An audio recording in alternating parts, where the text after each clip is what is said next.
तो नमस्कार दोस्तों, स्वागत है आप सभी के मेरे YouTube channel the basic knowledge में।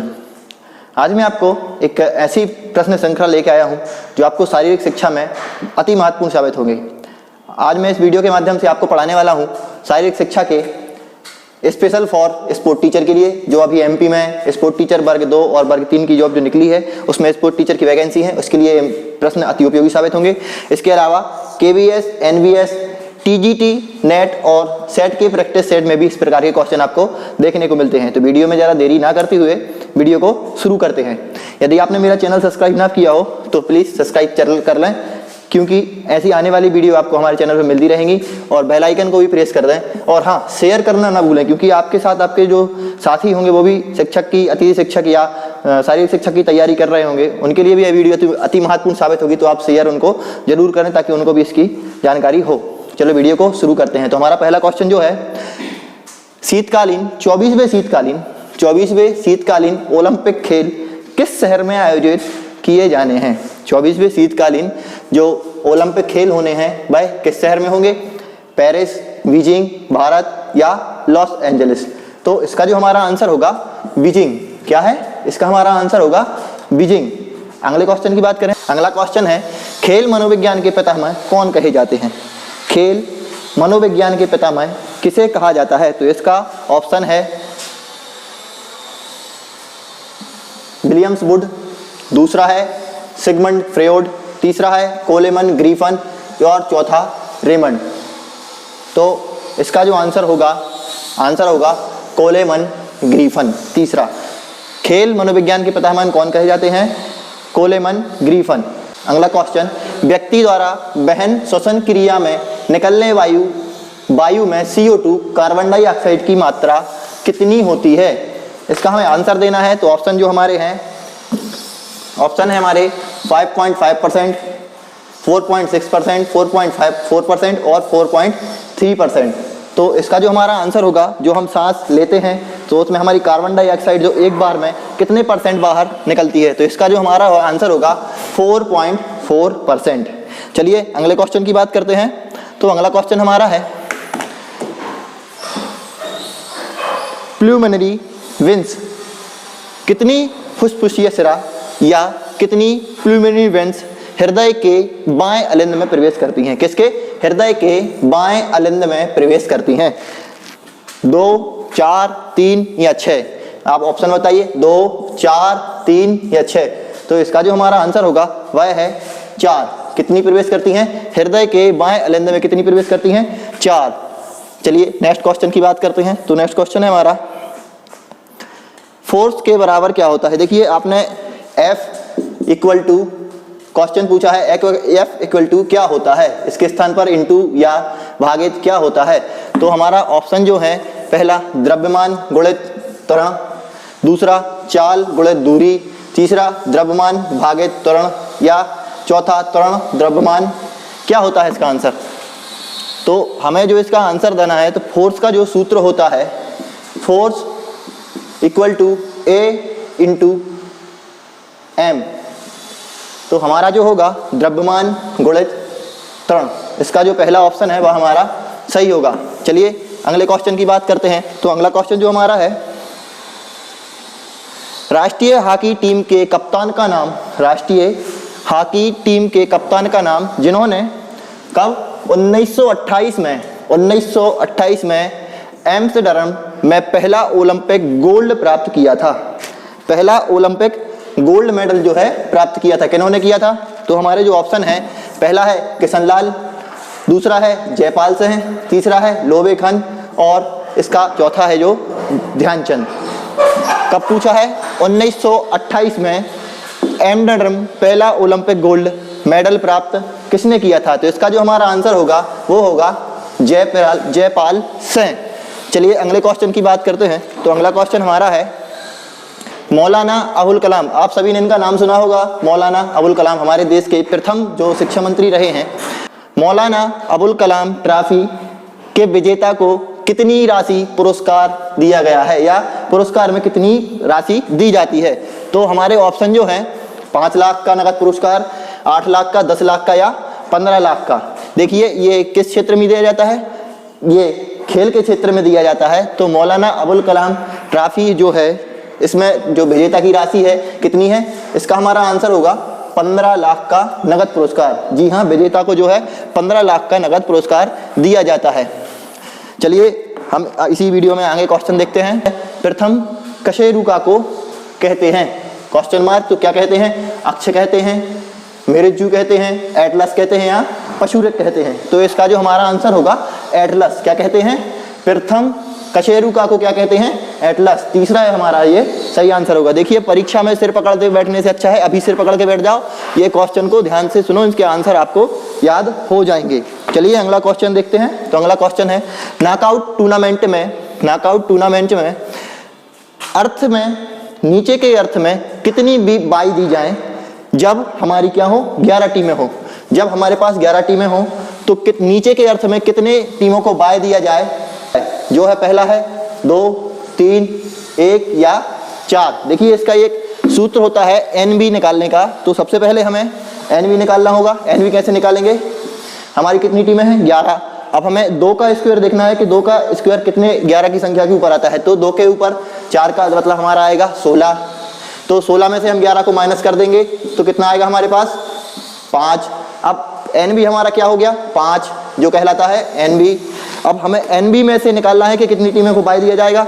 तो हमारा सूत्र होगा जो एनबी, यदि देखो नीचे के अर्थ में पूछें तो NB plus NB minus 1 equal to 2, और यदि नीचे के अर्थ में पूछें तो हमारा होगा NB plus 1 equal to 2।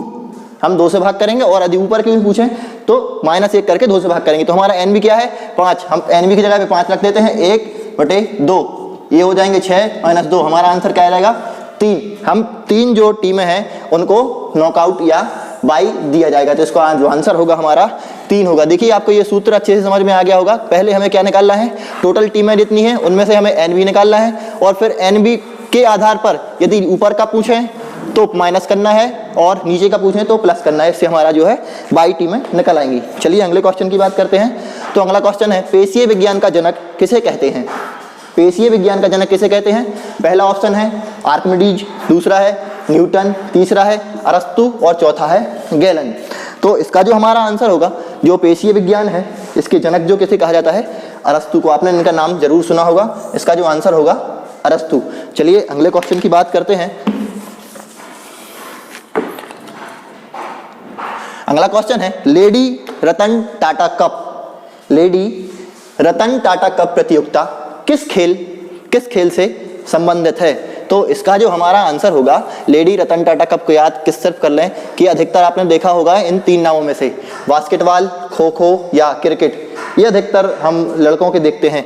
Hockey जो है हमारा देश का राष्ट्रीय खेल जरूर है, लेकिन हमारा फोकस इस पे ज़्यादा नहीं जाता। अधिकतर ऐसा देखने को मिलता है क्रिकेट पर ज़्यादा फोकस जाता है।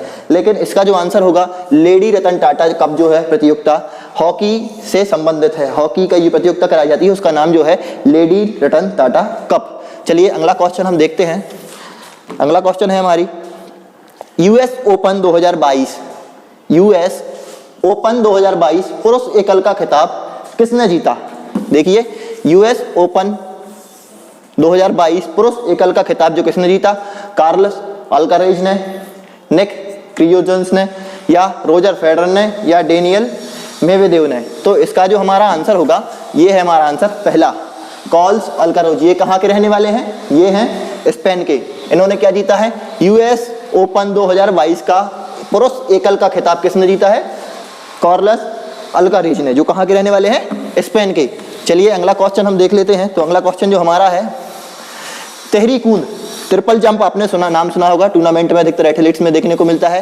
तहरी कूद में महिलाओं के लिए टेक ऑफ बोर्ड लैंडिंग क्षेत्र से कितनी दूरी पर लगाया जाता है? आपने देखा होगा तहरी जंप जो होती है इसका कुछ इस प्रकार से ट्रैक होता है। यहाँ से रनर जो है दौड़ के आता है, और टेक ऑफ लैंड के बारे में पूछा है। जो टेक ऑफ लैंड, यदि पहली जो जंप जहाँ से जंप लेता है उसके लिए यहाँ तक 1, 2 या 3 कदम पूरा करके यहाँ जंप लेना पड़ता है। तो क्वेश्चन जो है टेक ऑफ बोर्ड लैंडिंग क्षेत्र कितनी दूरी पर, मतलब यहाँ से इस टेक ऑफ बोर्ड की जो दूरी पूछी गई है कितनी है? 10 मीटर, 12 मीटर, 11 मीटर या 13 मीटर। तो इसका जो हमारा आंसर होगा वह होगा 12 मीटर। जो महिलाओं के लिए जो टेक ऑफ बोट लैंडिंग जो क्षेत्र है इसकी दूरी क्या होती है 12 मीटर। चलिए अगला क्वेश्चन हम देख लेते हैं। उम्मीद है आपको ये अच्छे से समझ में आ रहा होगा। यदि क्वेश्चन में कुछ डाउट हो तो कमेंट में आप हमें जरूर बताएं। अगला क्वेश्चन देख लेते हैं। मनोविज्ञान का पहला ग्रंथ, मनोविज्ञान का सिद्धांत। देखिए यही क्वेश्चन से हमें एक आंसर मिलता है कि मनोविज्ञान का पहला ग्रंथ कौन सा है, मनोविज्ञान का सिद्धांत। क्वेश्चन इसी के आगे पूछा गया है कि मनोविज्ञान का पहला ग्रंथ, मनोविज्ञान का सिद्धांत, लेखक कौन है। देखिए मनोविज्ञान के पहले ग्रंथ के लेखक जो हैं उनका जो आंसर होगा हमारा वह होगा पहला, कौन होगा, विलियम जेम्स, जिसके मनोविज्ञान का पहला ग्रंथ कौन सा है, मनोविज्ञान का सिद्धांत। और उस मनोविज्ञान के सिद्धांत के लेखक जो कौन है, तो वो है विलियम जेम्स। चलिए क्वेश्चन अगला देखते हैं। तो महिलाओं के लिए आदर्श शारीरिक वसा रक्त है। देखिए आदर्श शारीरिक वसा रक्त जो जिसे हम फैट कहते हैं वो कितना है, 12 से 17%, 18 से 22%, 15 से 20 या 20 से 24। तो इसका जो हमारा आंसर आएगा वह आएगा 18 से 22%। क्या आएगा, 18 से 22%। महिलाओं में वसा का जो प्रतिशत है आदर्श वसा का वह है 18 से 22%। चलिए अगले क्वेश्चन को देखते हैं। तो अगला क्वेश्चन हमारा है, महिला वर्ग में French open tennis grand slam, French open tennis grand slam 2022, कौन सा, 2022 किसने जीता। देखिए हमारे ऑप्शन है Margaret court, Serena Williams, Eega स्वीटेक और कोको ग्राफ। इन चार में से हमें ऑप्शन देना है। तो हमारा जो आंसर होगा, देखिए ध्यान से पढ़िएगा, इसका नाम है इगा स्वीटेक। जैसा नाम है वैसे इसने फ्रेंच ओपन ग्रैंड स्लैम का खिताब जीता। देखिए आगे इसका नाम क्या है, सरनेम स्वीटेक। एक नाम सुनने में ही मिठास आती है, इसका नाम क्या है, स्वीटेक। तो हमें इसका याद रखना है कि इसका जो French open tennis grand slam किसका, महिला वर्ग का, पुरुष वर्ग का नहीं, महिला वर्ग का जो किसने 2022 अभी लेटेस्ट जो है जीता, किसने जीता है, इगा स्वीटेक। ठीक है, चलिए अगले क्वेश्चन को देखते हैं। तो अगला क्वेश्चन जो हमारा है, वॉलीबॉल खेल में बॉल के अंदर हवा का दबाव जो है कितना होता है, हवा का जो दबाव है वह कितना होता है। तो 0.30 से 0.40 kg स्क्वायर सेंटीमीटर स्क्वायर। ठीक है, दूसरा ऑप्शन है 0.4 से 0.60 किलोग्राम सेंटीमीटर स्क्वायर, 0.50 से 0.60 किलोग्राम सेंटीमीटर स्क्वायर, या लास्ट ऑप्शन 0.30 से 0.35 किलोग्राम सेंटीमीटर स्क्वायर। ठीक है, तो इसका जो हमारा आंसर होगा वह होगा ऑप्शन चौथा, जो कि है 0.30 से 0.35 किलोग्राम सेंटीमीटर स्क्वायर। ठीक है, वॉलीबॉल में इसका हवा का दबाव जो होता है 0.30 से 0.305 किलोमीटर स्क्वायर। अगला क्वेश्चन की बात करते हैं। तो ड्यूस शब्द किस खेल से संबंधित है। देखिए आपके सामने चार ऑप्शन दिख रहे होंगे। तो इन चारों ऑप्शन जो है, पहला है टेनिस, दूसरा है टेबल टेनिस, तीसरा है स्क्वैश, चौथा है बैडमिंटन। तो इन चार ऑप्शन में से हमें अपना आंसर बताना है, कौन सा, ड्यूस शब्द जो है किस खेल में पूछा जाता है। तो इसका जो हमारा आंसर होगा टेनिस में। कौन सा खेल है, टेनिस। चलिए तो अगले क्वेश्चन की बात करते हैं। तो अगला क्वेश्चन जो हमारा है, निम्नलिखित में से क्या अष्टांग योग में शामिल नहीं है। देखिए अष्टांग योग के बारे में एक क्वेश्चन आया है कि अष्टांग योग में इन चार ऑप्शन में से क्या शामिल नहीं है। तो पहला जो ऑप्शन है वह है नियम, दूसरा है धारणा, तीसरा है नीति और चौथा है समाधि। देखिए अष्टांग योग में 8 योग बताए गए हैं, जिनमें से 3 हमारे सामने, पहला नियम भी है, दूसरा धारणा भी है और तीसरा जो है समाधि भी है।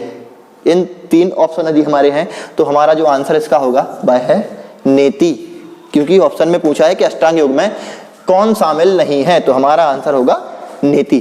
चलिए अगले क्वेश्चन की बात करते हैं। एक क्वेश्चन हमें योग से संबंधित पढ़ने को मिला, हो सकता है आगे भी आपको पढ़ने भी मिले। चलिए अगले क्वेश्चन की बात करते हैं। तो अगला क्वेश्चन है हमारा, JSCA अंतरराष्ट्रीय स्टेडियम किस शहर में स्थित है। ऑप्शन है हमारे मोहाली, रांची, विशाखापट्टनम या भुवनेश्वर। तो यदि जो हमारा JSC है इसका जो पूरा नाम है, चलिए आगे पहले ऑप्शन की बात कर लेते हैं। तो इसका जो हमारा आंसर होगा वह है रांची।